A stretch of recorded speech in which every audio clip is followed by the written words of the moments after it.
সুপ্রিয় শিক্ষার্থী বন্ধুরা, তোমরা সবাই কেমন আছো? আশা করছি অনেক ভালো আছো। আজকে আমি তোমাদের সামনে আরেকটা নতুন অনলাইন ক্লাস নিয়ে আসছি। আজকে আমি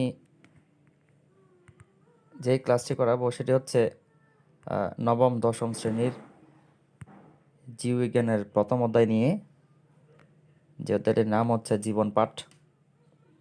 আশা করছি আজকে তোমাদের এই ক্লাসের মাধ্যমে জীববিজ্ঞানের প্রথম অধ্যায় সম্পর্কিত যে বেসিক বিষয়গুলো সেগুলো তোমরা আয়ত্ত করতে পারবে। ক্লাসটি সম্পূর্ণ তোমরা দেখবে আশা রাখছি। সুপ্রিয় শিক্ষার্থী বন্ধুরা, তো আমাদের প্রথম অধ্যায়ের নাম ছিল জীবন পাঠ। সো আমাদেরকে যেহেতু জীববিজ্ঞান নিয়ে পড়তে হবে, মানে জীববিজ্ঞানের অধ্যায়টা পড়াচ্ছি, সো এই অধ্যায়ের মধ্যে প্রথমে যে বিষয়টা জানতে হবে যে জীববিজ্ঞান অর্থাৎ বায়োলজি এই শব্দটা আসলে কোত্থেকে আসছে। একটু তোমরা যদি স্ক্রিনে দেখো, তো বায়োলজি শব্দটা হচ্ছে আসলে এটা দুটি গ্রিক শব্দ থেকে আসছে। একটা হচ্ছে বায়োস, একটা হচ্ছে লগোস। বায়োস অর্থ হচ্ছে জীবন, আর লগোস শব্দের অর্থ হচ্ছে জ্ঞান। তাহলে আমরা কি বলতে পারি, বায়োলজি শব্দটা হচ্ছে দুটি গ্রিক শব্দ থেকে আসছে।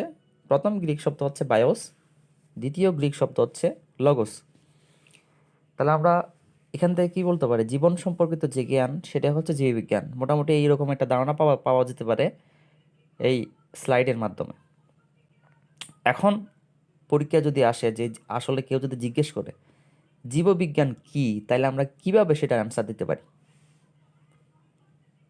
একটু খেয়াল করে দেখো, বিজ্ঞানের যে শাখায় জীবের গঠন, জৈবনিক ক্রিয়া এবং জীবন ধারণ সম্পর্কে সম্যক জ্ঞান পাওয়া যায় তাকে আমরা জীববিজ্ঞান বলতে পারি।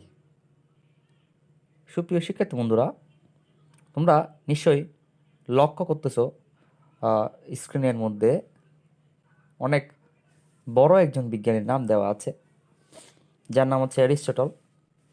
ওনাকে আসলে জীববিজ্ঞানের জনক বলা হয়। ওনার জন্ম হচ্ছে খ্রিস্টপূর্ব 384 সালে এবং মৃত্যুবরণ করেছিলেন 322 সালে, খ্রিস্টপূর্ব 322 সালে। সুপ্রিয় শিক্ষার্থী বন্ধুরা, জীববিজ্ঞানকে প্রধানত দুটি ভাগে ভাগ করা যেতে পারে। একটি হচ্ছে উদ্ভিদ বিজ্ঞান, আরেকটি হচ্ছে প্রাণী বিজ্ঞান অর্থাৎ বোটানি অ্যান্ড জুলজি। এবং আমরা যদি আবারও শাখাভিত্তিক ভাগ করতে চাই জীববিজ্ঞানকে, তাহলে দুটি শাখায় ভাগ করা যেতে পারে।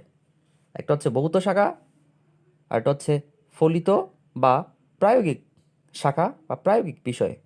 তাহলে আমরা জীববিজ্ঞানের শাখা কয়টি যদি কেউ জিজ্ঞেস করে, তখন আমরা বলতে পারি জীববিজ্ঞানের শাখা হচ্ছে দুইটি। একটি হচ্ছে ভৌত শাখা, একটা হচ্ছে ফলিত শাখা। আমরা আজকে জানবো ভৌত জীববিজ্ঞান কি বা ভৌত শাখা কি, ফলিত জীববিজ্ঞান কি বা জীববিজ্ঞানের ফলিত শাখাটা কি। সুপ্রিয় শিক্ষার্থী বন্ধুরা, একটু খেয়াল করে দেখো ভৌত জীববিজ্ঞান কাকে বলে বা ভৌত জীববিজ্ঞানের শাখা, যে ভৌত শাখা কাকে বলে। জীববিজ্ঞানের যে শাখায় তাত্ত্বিক ভিত্তি অনুসন্ধান করার গুরুত্ব বেশি কিন্তু প্রয়োগ সংক্রান্ত দিকের গুরুত্ব খুবই কম, তাকেই ভৌত জীববিজ্ঞান বা জীববিজ্ঞানের ভৌত শাখা বলা হয়। অন্যদিকে যদি আমরা ফলিত জীববিজ্ঞান কাকে বলে দেখি, তাইলে ওখানে একটু খেয়াল করলে বুঝতে পারবা যে জীববিজ্ঞানের যে শাখায় তাত্ত্বিক ভিত্তি অনুসন্ধান করার গুরুত্ব কম কিন্তু প্রয়োগ সংক্রান্ত দিকের গুরুত্ব বেশি, তাকেই ভৌত এটা হচ্ছে ফলিত জীববিজ্ঞান হবে। দুঃখিত, আমার স্লাইডের মধ্যে একটু ভুল আছে, এটা ভৌত হবে না, এটা ফলিত জীববিজ্ঞান হবে। তো আমরা ভৌত জীববিজ্ঞানের মধ্যে টোটাল 11টি বিষয় নিয়ে আলোচনা করা হয়েছে। এগুলো একটু মনে রাখার জন্য একটা কৌশল হিসেবে আমি একটা ছন্দ আকারে লিখছি, কৌশল বের করছি। তোমরা চাইলে এটা ব্যবহার করতে পারো।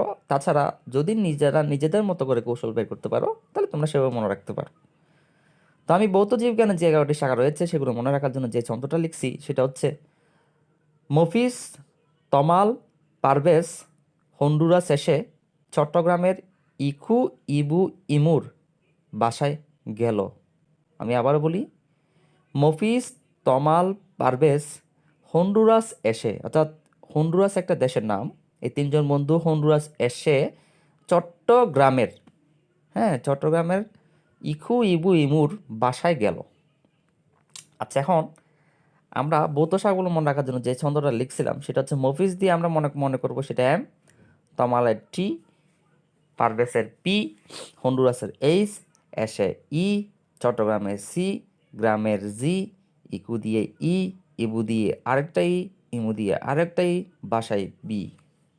একটু খেয়াল করতে হবে, মফিসের এম দিয়ে হচ্ছে মরফোলজি অর্থাৎ অঙ্গসংস্থান বিদ্যা। তমালের টি দিয়ে হচ্ছে টাক্সোনমি অর্থাৎ টাক্সোনমি বলা হয় শ্রেণীবিন্যাস বিদ্যা। পারভেজের পি দিয়ে হচ্ছে ফিজিওলজি শারীরবিদ্যা। হন্ডুরাসের এইচ দিয়ে হচ্ছে হিস্টোলজি। এসে ই দিয়ে হচ্ছে এমব্রায়োলজি অর্থাৎ ভ্রূণবিদ্যা।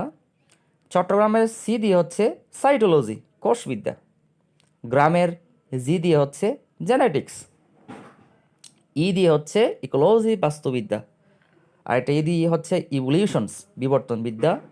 আরেকটা ই দিয়ে হচ্ছে অ্যান্ডোক্রাইনোলজি। বি দিয়ে হচ্ছে বায়োজিওগ্রাফি।